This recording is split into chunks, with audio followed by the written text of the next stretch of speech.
मैं सीधा बोल रहा हूँ 5000 के आसपास इतना पावरफुल और सेटिस्फाइंग बेस बहुत कम ईयरबड्स में देखने को मिलता है। ये है Realme Buds Air 7 Pro। इसमें बेस सिर्फ सुनाई नहीं देता, फील भी होता है। लेकिन क्या कॉल्स, ANC, बैटरी और कंफर्ट भी उतना ही स्ट्रांग है? आज बिना अननेसेसरी हाइप के सब क्लियर करता हूँ। हाय फ्रेंड्स, मैं हूँ शेखर और आप देख रहे हो बिफोर बाय। तो चलिए देखते हैं Realme Buds Air 7 Pro कौन से यूजर्स के लिए पैसा वसूल है और कौन इन्हें स्किप कर सकता है। सबसे पहले साउंड की बात करते हैं, क्योंकि ईयरबड्स लेने का मेन रीजन वही है। इसमें 11mm ऊफर और 6mm माइक्रो प्लेनर ट्यूटर का डुअल ड्राइवर सेटअप मिलता है। दोनों के लिए सेपरेट डैक्स भी दिया गया है। टेक्निकल बात छोड़ो, इसका साउंड एनर्जेटिक है और बेस हेवी साइड पर है। बेस डीप है, पंच स्ट्रॉन्ग है और बीट्स प्रॉपर फील होते हैं। मुझे पर्सनली मूवीज और वर्कआउट म्यूजिक में इसका बेस काफी एंजॉयबल लगा। अच्छी बात यह है कि बेस के चक्कर में वोकल्स दबते नहीं है। वोकल्स क्लियर है, डायलॉग्स भी प्रॉपरली सुनाई देते हैं और इंस्ट्रूमेंट सेपरेशन भी अच्छी मिलती है। लाउडनेस भी काफी ज्यादा है।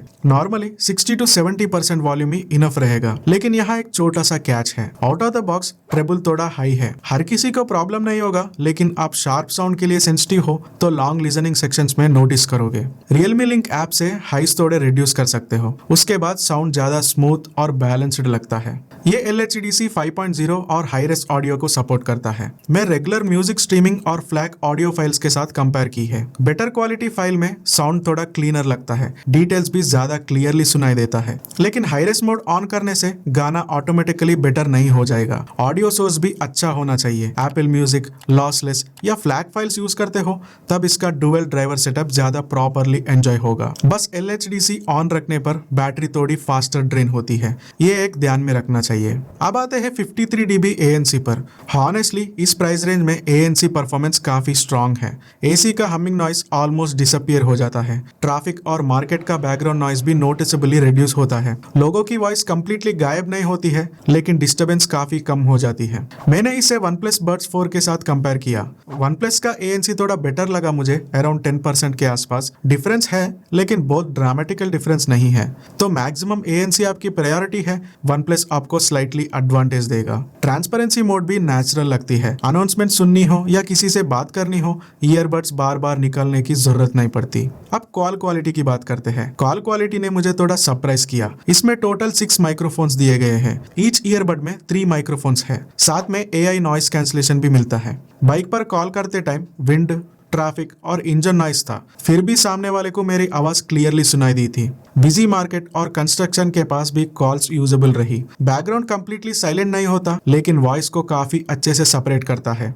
लेकिन एक चीज मैंने नोटिस की, कॉल्स के टाइम ANC ऑन और ऑफ करने से भी बड़ा डिफरेंस नहीं है। मैं क्रेडिट देना चाहता हूँ इसका माइक्रोफोन्स और AI प्रोसेसिंग को। ट्रैवलिंग के टाइम कॉल्स लेने वाले को, कैब ड्राइवर्स, राइडर्स या डेली ऑफिस मीटिंग्स के लिए कॉल क्वालिटी रिलायबल है। अब कंफर्ट एंड बिल्ड क्वालिटी की बात करते हैं। कंफर्ट भी काफी अच्छा है। मैंने इन्हें 3 to 4 आवर्स कंटिन्यूसली यूज कर देखा है।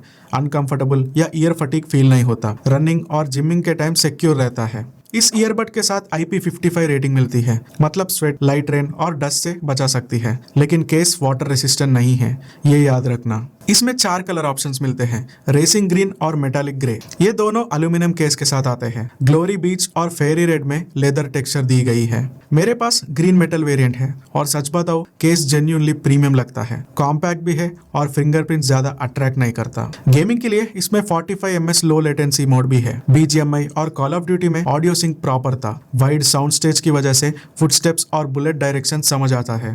ब्लूटूथ 5.4 कनेक्शन स्टेबल है और डुअल डिवाइस कनेक्टिविटी मिलती है। फोन और लैपटॉप दोनों से कनेक्टेड रख सकते हो, जो डेली यूज में काफी कन्वीनियंट होता है। AI ट्रांसलेशन 34 लैंग्वेज सपोर्ट करता है और ये फीचर्स Realme Link ऐप के थ्रू किसी भी फोन में काम करती है। मैं इसे बाइंग रीजन नहीं बोलूंगा, लेकिन OnePlus का सिमिलर फीचर सिर्फ OnePlus फोन तक ही लिमिटेड है, तो फ्लेक्सिबिलिटी Realme में बेटर है। अब बैटरी की बात करते हैं। बैटरी बैकअप स्ट्रॉन्ग है। केस के साथ टोटल अराउंड 48 आवर्स और सिंगल चार्ज पर अप्रोक्सीमेटली 10 आवर्स का प्लेबैक मिलता है। फास्ट चार्जिंग यूजफुल है। 10 मिनट्स चार्ज पर क्लेम्ड 11 आवर्स का प्लेबैक मिल सकता है। फुल चार्ज होने में अराउंड 2 आवर्स लगते हैं, जो OnePlus Buds 4 से लगभग 20 मिनट्स लोअर है। मेरे हिसाब से ये कोई मेजर इशू नहीं है। बस ANC और LHDC रेगुलर यूज करोगे तो बैटरी फिगर्स नेचुरली थोड़े कम मिलेंगे। अब सिंपल बाइंग डिसीजन। 5500 पर Realme Buds Air 7 Pro एक स्ट्रॉन्ग पैकेज है। ऑफर्स में 5000 के आसपास मिलता है, तो और सेंसिबल डील बन जाती है। आपको पावरफुल बेस पसंद है, गेमिंग और मूवीज के लिए एक वाइड साउंड स्टेज चाहिए, ट्रैवलिंग में कॉल्स लेना हो और प्रीमियम डिजाइन मैटर करता हो तो Realme बेटर चॉइस है। या स्ट्रॉन्गेस्ट पॉसिबल ANC आपकी फर्स्ट प्रायोरिटी है तो OnePlus Buds 4 को कंसिडर कर सकते हो। Realme की वीकनेस ये है कि triple out of the box थोड़ा शार्प है और न्यूट्रल साउंड पसंद करने वाले को इसका बेस थोड़ा एक्स्ट्रा लग सकता है, लेकिन बेस लवर्स मोबाइल गेमर्स के लिए इस प्राइस पे Realme Buds Air 7 Pro genuinely easy recommendation है। तो ये था मेरा review Realme Buds Air 7 Pro के साथ, और अगर आपको ऐसे हॉनेस्ट रिव्यूज पसंद आते हैं ना तो चैनल को सब्सक्राइब कर लेना। मिलते हैं नेक्स्ट वीडियो में, तब तक के लिए बाय।